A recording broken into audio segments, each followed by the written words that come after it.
আসসালামু আলাইকুম। বাংলাদেশে নামে বেনামে জামাতে ইসলামীর অনেক প্রক্সি সংগঠন গড়ে উঠেছে। এখানের মধ্যে প্রক্সি সংগঠনের মধ্যে যুব সংগঠন আছে, জাতীয় নাগরিক ঐক্য এবং ছাত্র সংগঠনের মধ্যে আছে বৈষম্য বিরোধী ছাত্র আন্দোলন। এগুলা গড়ে তোলার মানেটা কি?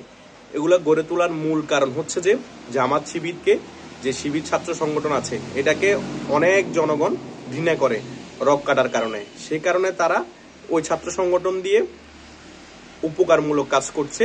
আর বৈষম্য বিরোধী ছাত্র আন্দোলন এবং নাগরিক ঐক্য যে সংগঠনটা আছে, ওই সংগঠনগুলো দিয়ে অন্যান্য কাজ করছে।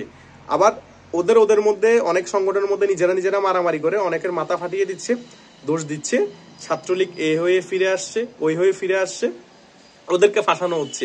কিন্তু ঘুরে ফিরে ওরা মারামারি করছে, ওদের মধ্যে গ্রুপিং হচ্ছে, ওরা আবার এটাকে ছাত্রলীগ ট্যাগ দিচ্ছে।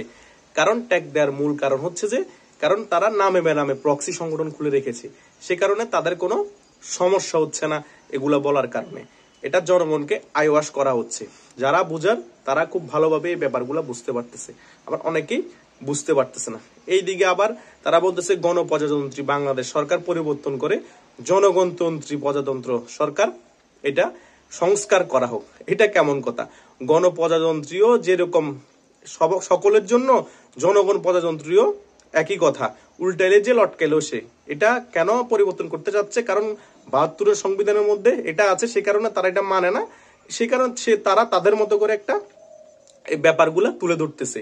সে কারণে বলতেছে জনগণতন্ত্রী আপনার বাংলাদেশ সরকার এটা সংস্কার করুন, সেটা বলতেছে। তারপর আরো অনেক ব্যাপার নিয়ে তারা কথা বলতেছে। তাদের কথা হচ্ছে যে ৭২-এর সংবিধান অনেক কিছু পরিবর্তন করে ফেলতে হবে। কারণ একটা বিপ্লব হয়েছে, নতুন দেশ গঠিত হয়েছে, তারা কাদের সাথে যুদ্ধ করেছে সেটা আমরা বুঝতে পারতেছি না। কেন তারা এগুলো করতেছে, কি জন্য করতেছে সেটাও বুঝতে পারতেছি না। কিন্তু তারা এটা করে যাচ্ছে, আরো বিভিন্ন ছলচাতুরির আশ্রয় নিচ্ছে। এদিকে বিএনপি অনেক কিছু বুঝতে পেরেছে, তারাও এই ব্যাপারে সোচ্চার হয়েছে। তারা তাদের অনেক বিষয়ে দ্বিমত পোষণ করছে। এটা আমরা পরিলক্ষিত হচ্ছি ইউটিউবে এবং বিভিন্ন নিউজ পেপার এবং বিভিন্ন টেলিভিশনের মাধ্যমে। তারপরে তারা আরো অনেক ব্যাপারে কথা বলতেছে। তারা বলতেছে ছাত্রলীগ আদিবাসী হয়ে ফিরে আসতেছে, ছাত্রলীগ এ হয়ে ফিরে আসতেছে। আর ভাই, অলিতে গলিতে বিভিন্ন ধরনের বিষয় নিয়ে আন্দোলন হচ্ছে, এগুলো কি ছাত্রলীগ করতেছে?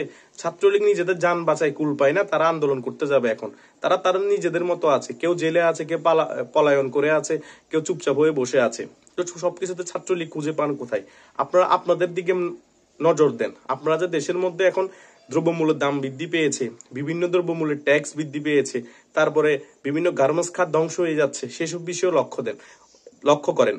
ছাত্রলীগ, আওয়ামী লীগ, যুবলীগ ওরা ওদের সংগঠন নিয়ে মনোযোগী হবে, তারা ওদের সংগঠন নিয়ে ওরা থাকবে। আপনারা কেন ওদের সংগঠন নিয়ে এত টেনশন করতেছেন? ওরা ফিরে আসুক, পুনর্বাসন হোক না হোক, এটা নিয়ে এত টেনশনের কিছু নেই। আল্লাহ চাইলে সবকিছু সম্ভব। আল্লাহ যদি না চায়, তারা পুনর্বাসন কখনো হতে পারবে না, যত চেষ্টা করুক। সকল কিছুর মূল্য হচ্ছে আল্লাহ, সেটা হচ্ছে বাস্তবতা। তা না হলে আপনারা এই গণ অভ্যুত্থান করে আওয়ামী লীগ এত শক্ত সরকারকে পতন ঘটাতে পারতেন না। আল্লাহ চাইছে বিদায় আপনারা পেরেছেন, তা না হলে কখনো সম্ভব ছিল না। আল্লাহ হচ্ছে উত্তম পরিকল্পনাকারী। সে কারণে আপনারা এত হতাশ হওয়ার কিছু নেই। আপনারা আওয়ামী লীগ নিয়ে এত চিন্তা করার কিছু নেই। আপনারা আপনাদের দেশ নিয়ে চিন্তা করুন, আপনারা আপনাদের সংগঠন নিয়ে চিন্তা করুন। আর আপনারা যেসব প্ল্যান নিয়ে আগাচ্ছেন, জনগণ ইতিমধ্যে অনেক কিছু বুঝতে পেরেছে। আপনারা আপনাদের প্ল্যান সাকসেস হবেন না, কারণ বাংলাদেশ ধ্বংস হতে পারে না। আমরা আমাদের দেশকে ভালোবাসি, দেশের জনগণকে ভালোবাসি। আমরা জনগণকে নিয়ে এইসব ষড়যন্ত্রমূলক কার্যকলাপ যেগুলো ঘটতেছে দেশের মধ্যে, ওগুলোকে আমরা প্রতিহত করব। ধন্যবাদ সকলকে।